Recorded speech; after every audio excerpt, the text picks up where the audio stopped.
घर पहुंचकर मैं गहरी नींद सो रहा था जब मुलाजिम ने मुझे आकर जगाया और बताया कि बाहर गेट पर पुलिस आई है।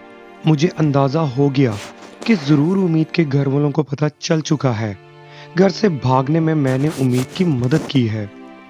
मैंने फौरन पापा को कॉल की और इन्हें घर पर पुलिस के आने का बताया और साथ ही ये भी कि मैं बिल्कुल नहीं जानता कि पुलिस इधर क्यों मौजूद है। थोड़ी ही देर में मुलाजिम ने मुझे बताया कि पुलिस मोबाइल गेट से जा चुकी है और इसके बाद पापा की कॉल आ गई और उन्होंने कहा कि वो शाम तक घर पहुंच जाएंगे। तब तक के लिए मुझे घर से बाहर निकलने से सख्ती से मना कर दिया। मैं रात का खाना खा रहा था जिस वक्त मेरे पेरेंट्स घर पहुंचे।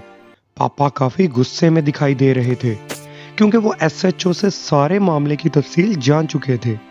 थोड़ी देर बाद मैं पापा के बुलाने पर इनके कमरे में मौजूद था।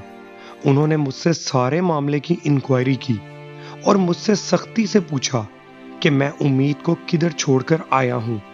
मैंने कुछ भी मानने से साफ इनकार कर दिया और इनके गुस्से की परवाह किए बगैर अपने कमरे में वापस आ गया। अगले कुछ दिन बहुत अजीब गुजरे। मेरे घर से निकलने पर सख्त पाबंदी थी। पापा मामले को कुछ कुछ जान चुके थे।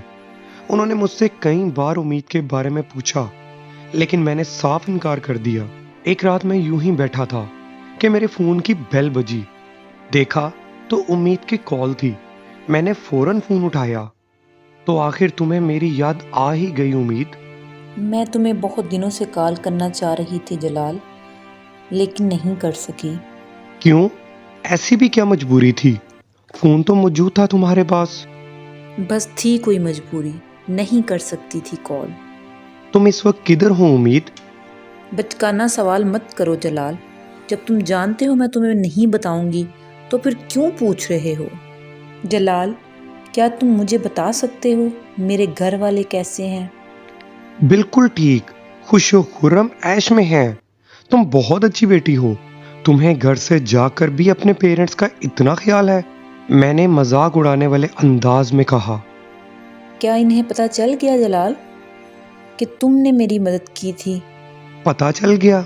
जाने दो उम्मीद, पुलिस उसी दिन मेरे घर पहुंच गई थी जिस दिन मैं तुम्हें लाहौर छोड़कर आया था।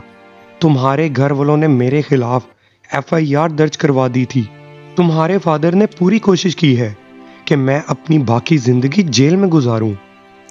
सॉरी जलाल, मुझे नहीं अंदाज़ा था कि वो तुम तक पहुंच जाएंगे। मेरा ख्याल था कि इनका शक तुम पर कभी नहीं जाएगा। एक्चुअली जलाल, मेरी कोशिश थी कि मैं खुद को पहले महफूज कर लूं, फिर तुमसे रब्ता करूं। वेरी गुड उम्मीद, तुमने तो खुद को महफूज कर लिया। तुम्हें इन प्रॉब्लम से क्या फर्क पड़ता है जो मैं इधर तुम्हारी वजह से फेस कर रहा हूं। मैं बहुत शर्मिंदा हूं जलाल, इसके अलावा और कुछ नहीं कर सकती। इट्स ओके उम्मीद। जलाल, मैं चाहती हूं कि तुम मुझे तलाक के पेपर्स भिजवा दो। ओके, मुझे पता बताओ किधर भिजवाऊं मैं तुम्हें तलाक के पेपर्स?